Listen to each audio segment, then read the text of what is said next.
आज हम लोग उन वाक्यों के पैसिव भी चेक करेंगे जिनमें किसी टेंस के आधार पर हेल्पिंग वर्ब तो नहीं दी जाती। कुछ ऐसी मॉडल हेल्पिंग वर्ब होती हैं जो टेंस बनाने के काम में आती हैं। हम लोग जल्दी से उनके भी पैसिव को चेक कर लेते हैं। तो कह सकते हैं passive voice of those sentences which are formed with a modal helping verb. Such helping verbs जैसे कि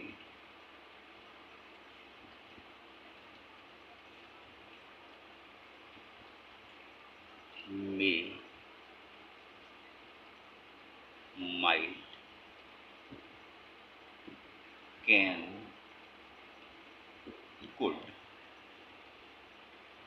should, must,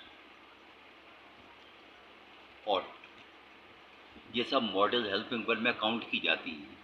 अगर कोई सेंटेंस जो इन हेल्पिंग वर्ब की मदद से बना हुआ है उसका पैसिव बनाएंगे तो बस हेल्पिंग वर्ब को ही चेक करने की ज़रूरत पड़ती है। तो इन सब के केस में हेल्पिंग वर्ब बनेगी plus B. Means plus B का मतलब है कि अगर सेंटेंस में हेल्पिंग वर्ब मे है तो पैसिव वॉइस की हेल्पिंग वर्ब हो जाएगी मे बी। अगर माइट है तो माइट बी, शुड है तो शुड बी, और टू है तो ऑट। हम लोग 2-3 एग्जाम्पल चेक करते हैं।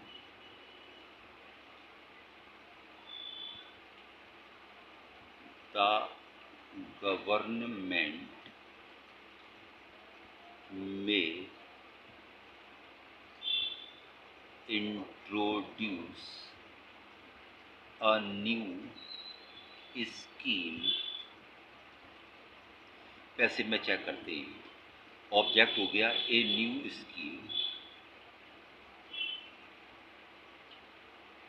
हेल्पिंग वर्ब हो गई मे के कारण मे बी।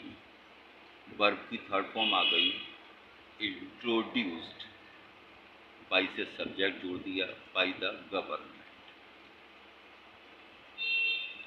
एक और सेंटेंस चेक करें आप। They should complete the work. Check करते हैं पैसिव वॉइस को। ऑब्जेक्ट हो गया द वर्क, हेल्पिंग वर्ब हो गई शुड बी, वर्ब की थर्ड फॉर्म आ गई कंप्लीटेड, सब्जेक्ट को जोड़ेंगे तो बाई देम। अगर ये सेंटेंस नेगेटिव होंगे तो भी पैसिव बन जाएगा, इंटेरोटिव होंगे तो भी बन जाएगा। फॉर एग्जाम्पल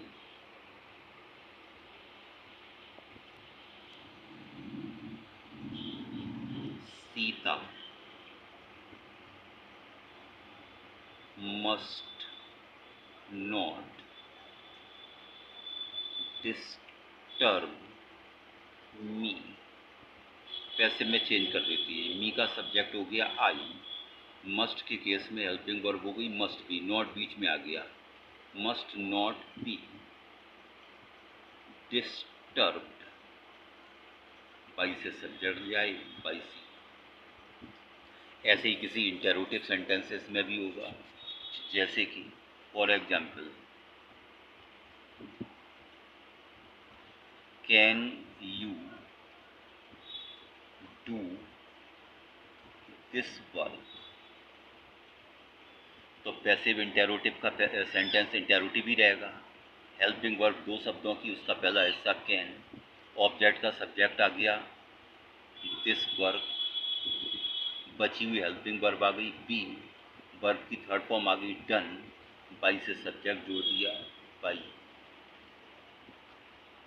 ओके, एक ये बात पैसिव वॉइस को पॉसिव वॉइस में रह गई थी, ये पूरी हुई। इसी की तरह से हम लोग कुछ उन वाक्यों के भी पैसिव बनाते हैं जो अपनी बनावट में कॉम्प्लेक्स टाइप के होते हैं। आप चेक करें, कह सकते हैं passive voice of complex sentence.